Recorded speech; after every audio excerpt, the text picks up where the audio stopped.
Manuel. oui Tahirou Sarr professeur daal dañ koy jëlee fu mu nekkoon daal di ko yóbbu xëy na fi nga xam ne nii moom moo gën a moins peuplé parce que foofu noonu 4 détenus kese lay bokkal chambre donc loolu aussi mu nekk information tey bi nga xam ne nii jot nañ ko ginnaaw enquête bi nga xam ne ubbi nañ ko jëmale ko ci coow 125 milliards yi la fay Tahirou Sarr. bon qu'il soit transféré c'est la chose la plus normale administration territoriale moom mooy kii. pénitentiaire mooy xool. opportunité bi bon transféré na ko foofu kañ. bu dee foofu moo ëpp jàmm si moom alhamdulilah le temps gars yi di accélérer dossier bi bu dee moo def ñu xam ne moo def bu deful ñu xam ne deful. malgré les cautions yi nga xamante ne teg na ko si kaw table bi. loolu moom jarut a waxtaan lu ñu si war a wax yëpp waree wax nañ ko si. macha allah gars yi nangooguñu ba tey de. caution yi non duñu nangu. gars yi jëlaguñ lu tax prof. xëy na la gars yi li ñu teg bëri na de. parce que la ca biir ëpp solo. li nekk ci biir ëpp solo. waaw liñ ci mën a am après. waaw. am na solo donc Abdourahmane toujours sur l'interprétation de la loi donc xam naa ne Thioune day ñëw yeggali bile jotaay donc les propos de Amadou Ba moom tamit sur les conventions lan nga ñu mën a indi réellement sur le discours de l'honorable député bu nekk ci parti Pastef. Amadou Ba Pastef voilà def na tey benn conférence de presse ànd ak li nga xam ne moom mooy le groupe parlementaire de Pastef ñëwaat bu baax a baax ci controverse bi nga xam ne ni am na ginnaaw bi mu dugalee proposition de loi interprétative bi. Amadou Ba de Pastef daal di ñëwaat bu baax a baax indi leeral parce que jàpp na actuellement am na ñi nga xam ne ñoo ngi ci opposition bi dañoo bëgg lëndëmal xelu askan bi moo tax moom tey mu daal di ñëw ànd ak Ayib Daffé ak maire Emidia ak ñeneen ñi nga xam ne aussi bokk nañ ci groupe parlementaire bu Pastef daal indi ay leeral yi yaatu ñëwaat tamit ci ñëpp ñi nga xam ne nii war na leen mën a topp ci yoon ci mbër mi nga xam ne jëm na ci wàllum loi d'amnistie Mamour xam naa ne pour ñu yaatal rek pour ñu dalal Thioune mu ñëw léegi ñu mën a continuer waxtaan bi yaatal ko bu baax. très bien donc dañuy jaare ne ni dalal ki nga xamante ne moom mooy Thioune donc ñu ngi jaajëfal tamit suñu mbokk internautes yi nga xamante ne yéen a ngi ñuy bàyyi xel fii ci biir DKR 221 nous sommes là pour vous accompagner les rendez-vous de 18h durant tout le mois de Ramadan donc voilà dañuy ànd ak yéen rek ba tey si ponk yi Abdourahmane donc on est largement revenu sur la sortie polémique de Moustapha Sarré sur l'affaire Moustapha Ba nekkoon tamit ancien ministre des finances ñëw nañu tamit sur la loi d'amnistie voilà donc gis nañu les réactions de Amadou Ba Ayib Daffé waaye tamit on est revenu largement sur la sortie de Guy Marius Sagna gannaaw ba mu tontuwee tamit le mouvement Y en a marre donc dañuy dalal Abdourahmane l'imminent donc ñu dalal bu baax a baax bopp porte-parole du gouvernement Moustapha Sarré moom laa bëgg a wax sur l'affaire Moustapha Ba donc dañuy continuer rek ba tey bile waxtaan wala ñu jël élément bi ñu jël élément bu Moustapha Sarré bi seetaan ko ñëwaat ci plateau bi continuer ak le juriste Thioune.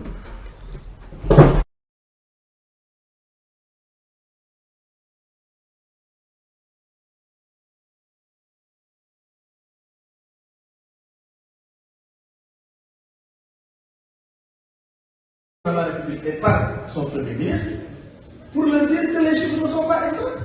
Ce ne sont pas de bons chiffres. C'est cas où Moustapha Ba, il faut que gars yi ko gëstu. Qu'est-ce qui est à l'origine de sa mort? Il a été tué dans des conditions troubles. Il est resté plusieurs jours cloîtré ñu dégguñu ko. Il faut que nous gëstu pour xam qu'est-ce qui s'est passé avec Moustapha Ba. Parce que ces gens, mais c'est incroyable. Est-ce que vous pouvez imaginer dans un pays comme la France, l'Allemagne, la Corée, le Japon, la Chine, les États-Unis, que les chiffres soient maquillés au point que New York, le taux d'endettement est de 74% alors qu'il est de 99,67%. Il faut que nous gëstu pour xam qu'est-ce qui s'est passé avec Moustapha Ba. Parce que ces gens, mais c'est incroyable. Est-ce que vous pouvez imaginer dans un pays comme la France, l'Allemagne, la Corée, le Japon, la Chine, les États-Unis, que les chiffres soient maquillés? ñu fas yéene ànd ak yéen dans la deuxième partie de l'émission ñuy dalal si bile plateau le juriste Thioune moom itamit mu fas yéene indi un aperçu sur l'actualité donc Abdourahmane le débat continue waaye dama koy dalal donc Thioune un réel plaisir encore une fois di la retrouver fii si biir DKR 221. waaw kii Maodo maa ngi lay amaat mbégte ñëwaat fii di la nuyu di nuyu aussi Abdourahmane di am mbégte boobu noonu di jàkkaarloo ak internet yi jërëjëf. Savoir se présenter dans son style vestimentaire c'est ça l'élégance donc Thioune est toujours élégant sur les plateaux. non koor ngee ko jàpp tamit moom.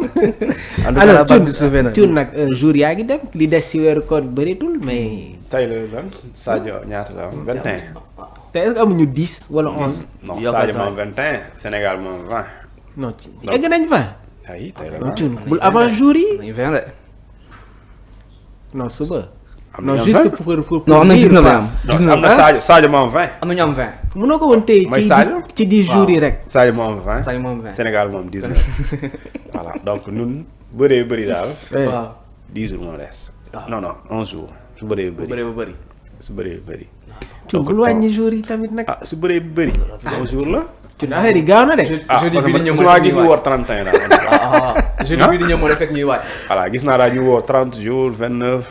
mosuma gis ñu woor 28. mosuma gis ñu woor 31. donc tey aujourd'hui c'est le 29 c'est le 20. Oui. Donc dans 10 jours tu sais alors. c'est ça en tout cas c'est ça 30 jours. très bien alors Abdourahmane ñu continuer ba tey suñu actualité donc di jaajëfal bu baax l'équipe technique gannaaw ba ñu illustré cette vidéo donc dañuy ñëwaat foofu rek sur l'affaire Moustapha Sarré nekk porte-parole du gouvernement gannaaw ba mu yëkkatiwee ay kàddu sur l'affaire Moustapha Ba donc dañuy jox Thioune rek mu yeggali ak voilà l'actualité. oui Thioune gis nañ ki nga xam ne ni moom mooy Moustapha Sarré nekk le porte-parole du gouvernement daal di génn am kàddu yi nga xam ne yëkkati na ko jëmale ko ci faatum ki nga xam ne moom mooy Moustapha Ba loolu nag juru coow lu bëri ci langue politique bi moom bii di Moustapha Sarré mu ngi naan kii di Moustapha Ba a été tué dans des conditions troubles ñu bëri nag jàpp ne en tant que le porte-parole du gouvernement warul tenir propos yu mel nii. waaw xam nga foofu déjà y a un problème.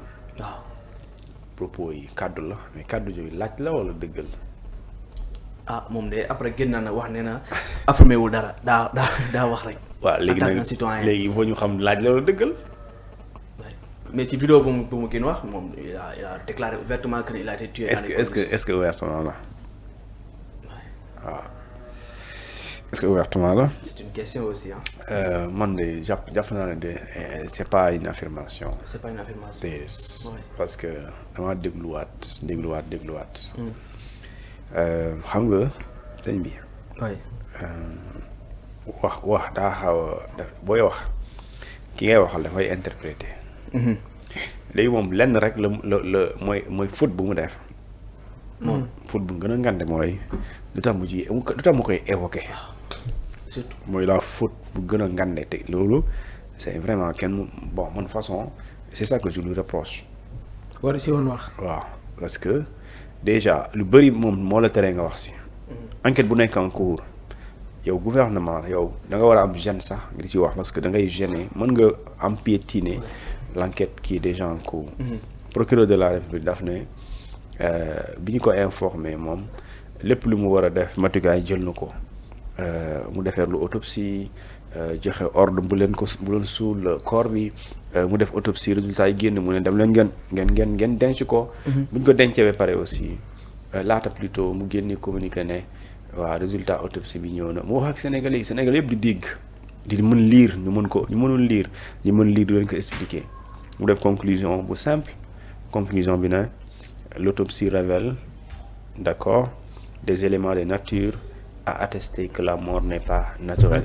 Procureur lii la ci wax ci wàllum dee bi mais loolu tubaab la léegi bu mu ci waxee ci wàllu nit ki décédé na mooy que ne ñun danoo jotoon xibaar maanaam renseignement yoo xamante ni daf ñu wax lu bëri ñun suñ xel tee na ci décès Mouhamadou Moustapha Ba bi léegi ci loolu man procureur de la République comme nu ma ko yoon maye article 66 du code de procédure pénale maa santaane ñu def autopsie suñ defee autopsie ba pare autopsie bi li mu ko wax moom laa liiral 5 léegi autopsie dañ ne boo ko defee boo amee lu mel noonu si ki sàkk dee bi louche na wala suspect na wala xamuñu nature bi ginnaaw bi nga amee yenn éléments yi xaw si jiixi jaax encore yoon daf la ne article boobu noonu daf la da ngay def lu ñuy tuddee l'ouverture d'une information judiciaire maanaam ci langage bu terre à terre mooy enquête léegi procureur mu ngi ci